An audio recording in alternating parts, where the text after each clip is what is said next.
The current trade dispute between the US and China is part of an unfolding reality in international trade that has its origins in the early 1970s when relations first began to thaw between the two countries. Past economic isolation has taught China's leadership that the technology required for many high-tech sectors could not be developed indigenously.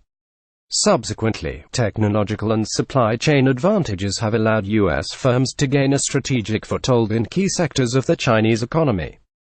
This indicates that threats to limit trade with each other is a red herring. US complaints, and those of the EU for that matter, about the business operating conditions in China are long-standing and hardly provide the basis for a trade war. What the US seeks is a more dynamic economic recovery, while China is bent on modernization. Technology and intellectual property concerns are real but will not provide the solution that each side needs. Rather, a long overdue rethink of the global trade system is required. Only this can produce the dynamism and growth that both the US and China seek. China-US economic relations have long been characterized by economic sanctions. In 1950, following the outbreak of the Korean War, US firms were instructed to suspend oil sales to China.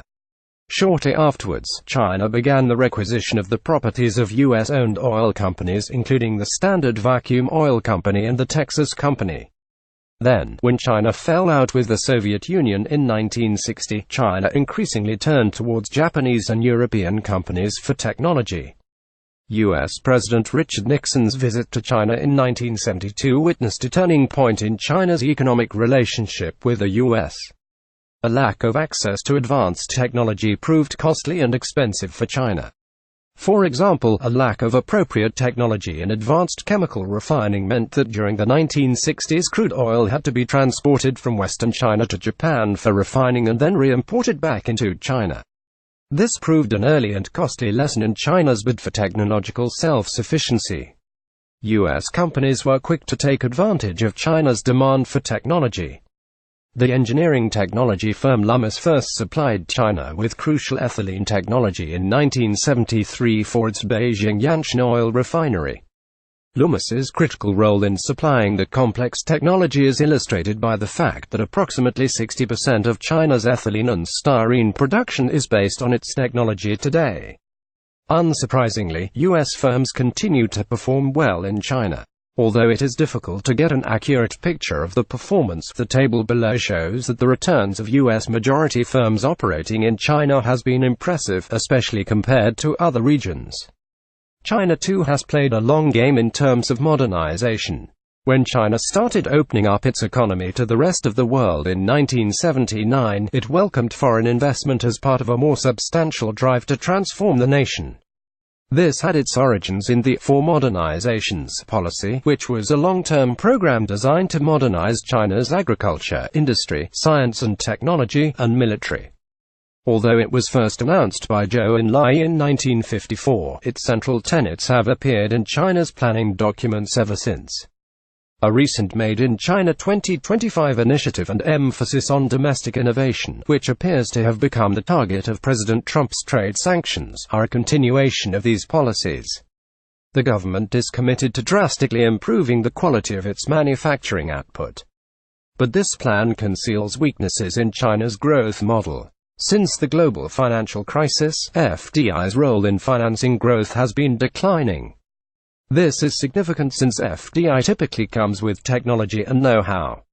China's opening has also not delivered the type of progress that would allow it to compete on an equal footing with the US. Specifically, it lacks the large transnational firms through which trade, investment and innovation take place. In 2016, China had just 2 companies that ranked in the top 100 transnational corporations by foreign investment. The US had 22. Even without trade sanctions, China may well find it difficult to meet the targets of Made in China 2025. The strategy assumed average labor productivity growth in the region of 7.5 to 6.5%. These targets will be difficult to achieve under slowing growth. Labor productivity growth in 2016 was around 6.5%. Given the above, it is reassuring that China has continued to defend the idea of globalization and unsurprising that it has demanded new trade governance structures. In the aftermath of the 2007-08 financial crisis, China went to great lengths to avoid the return of protectionism in its major export markets. President Xi repeated this view at Davos in 2017 when he said that China has no intention to boost its trade competitiveness by devaluing the RMB, still less will it launch a currency war. He reiterated it again at the recent BOAO Forum of Asian Leaders.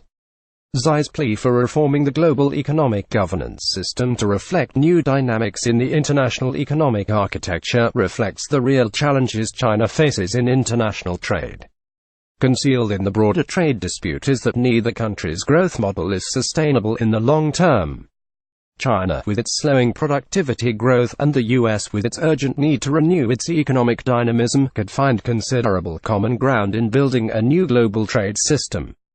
Damien Tobin is a lecturer in Chinese business and management at SOAS, University of London. This article was originally published on The Conversation. Follow Reaction on Twitter. Stay up to date with the featured content from Reaction.